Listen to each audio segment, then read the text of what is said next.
Hey guys, Derek here with Derek's All MMA channel to do my UFC 129 recap video. I'm going to go ahead and do a recap video and do a prediction on UFC 130. I know it's kind of been late, but there's a few things I want to talk about as far as UFC 129. I done really great on the card. Only fight I got wrong was the Ben Henderson but Mark Bocek fight. But other than that, it was pretty good for me. Real quick, just to break down that Henderson Bocek thing, what the aftermath of that fight is Ben Henderson's going to get Jim Miller next. That's going to be interesting because we're going to start having these lightweight contenders knock each other off, which is going to be very exciting between now and the next year, just seeing these guys fight each other. Light heavyweight division, Vladimir Matyashenko had the vicious knockout of Jason Brills. I predicted that Matyashenko would win that fight, but I just didn't think that, he would be able to finish it. I thought it would go to the decision. But nonetheless, Matyashenko will probably get somebody like Brandon Vera next. I think it'd be interesting there. Alright, the three fights I really want to break down. The Couture-Machida fight. Obviously there, Machida was able to catch him with that Steven Seagal front kick, if you want to call it that. Obviously that's going to be it for Randy Couture. It's long overdue in my opinion. He can't fight the elite guys in the heavyweight. He's too small for heavyweight, and he don't have the skill set or the athleticism to compete with the guys in the light heavyweight division. So I think it's going to be a good call. I do not think we will see Randy Couture again. I think this is it for Couture for sure. As far as Machida goes, nice to see him get a bounce back win. I don't think this puts him in line to get a title shot. I know a lot of people are interested to see that John Jones because of the style matchup, but I don't see that happening right away. I see Machida possibly getting, if Matt Hamill can beat Rampage, I see Machida getting Matt Hamill next, if that could happen. Or I see Machida getting the winner of Shogun Force next. Whether it be Shogun, so we could have this trilogy between Shogun and Machida, or Forrest Griffin pulls off Shogun. I think you'll see a Forrest Machida matchup. So that coming down the road. Co-main event, Mark Hominick put on one impressive performance against Jose Aldo. I think Jose Aldo, I think you could tell he was hurt, had a bad weight cut. He just didn't look like himself. But even with that, he was the better fighter in the night.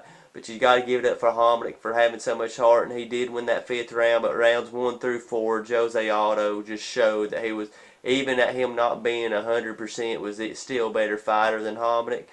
I think Hominick needs to get like Mackin Simazar next, the guy who's going to stand with him, kind of give him an exciting fight. That way he can build his name back up, because he did kind of put himself in a position to earn another title shot here in the next year or so if he can win a few fights.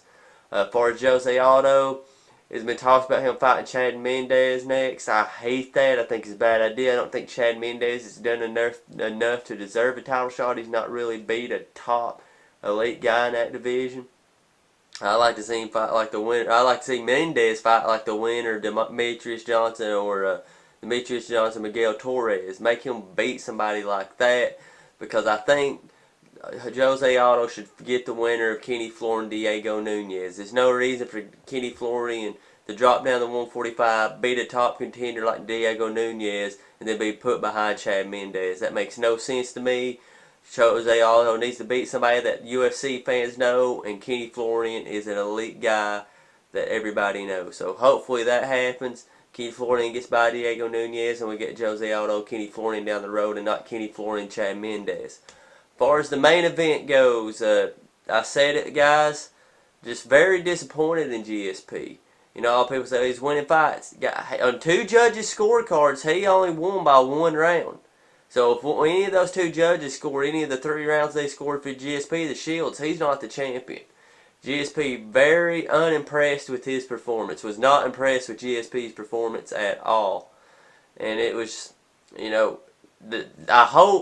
I think after that performance, that should kill any talks of him moving up to fight Anderson Silva.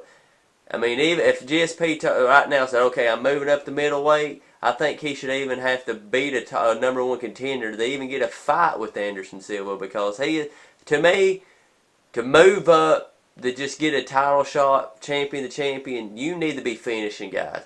GSP's an elite fighter. He's the 2nd best pound-for-pound fighter in the world, but he just can't move up and demand a title shot in another division if he can't finish guys in his own division.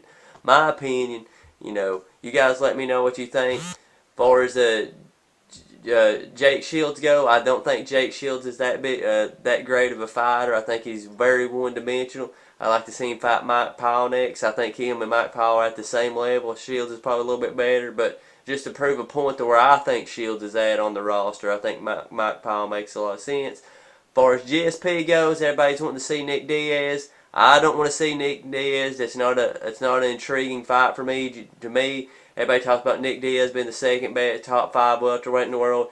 On the UFC roster, guys, I can name 15 guys off the top of my head that Nick Diaz cannot beat. So cut this shit about Nick Diaz being an elite fighter. He's not. He's a good fighter. He's an exciting fighter. But he's not an elite fighter. Like I said, I can name 15 guys right off the top of my head who can beat Nick Diaz. Remember, Nick Diaz was in UFC, and he's really pretty much the same fighter he was back then. He couldn't beat Diego Sanchez, and look at the guys that Diego Sanchez has lost to in the welterweight division. Moving forward, I think GSP probably, the thing that probably makes the most sense, if Rick Story could pull off an upset of Thiago Alves, that would put him in a position to get the title shot. Or you could possibly give him the winner of Carlos Dawn Kim. Or GSP is going to be put on. Two things should happen with GSP. All these guys in the welterweight division should have to beat up on each other, and hopefully somebody emerges as a true #1 contender. Or the scenario I was talking about here a little earlier, that GSP should have to move up and have a #1 contenders match at middleweight before fighting Anderson Silva.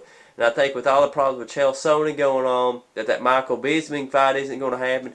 So if you want that division to kind of play itself out, and GSP wants to move up, I said instead of giving him an Anderson Silva right off the bat at middleweight, give GSP Michael Bisping at middleweight. I think it's an intriguing fight. Michael Bisping's great off the ground. He's hard to hold down once you get him taken down, and he's a better striker than GSP.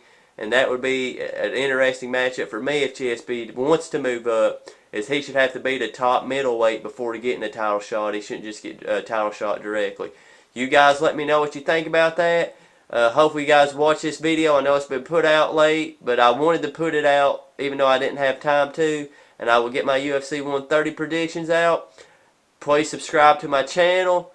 Any topic you want to talk about MMA, send me a comment on my channel. Anything to just discuss MMA, guys. I love doing it. I love chatting to you guys on here, talking, going back and forth about MMA whenever I get a chance.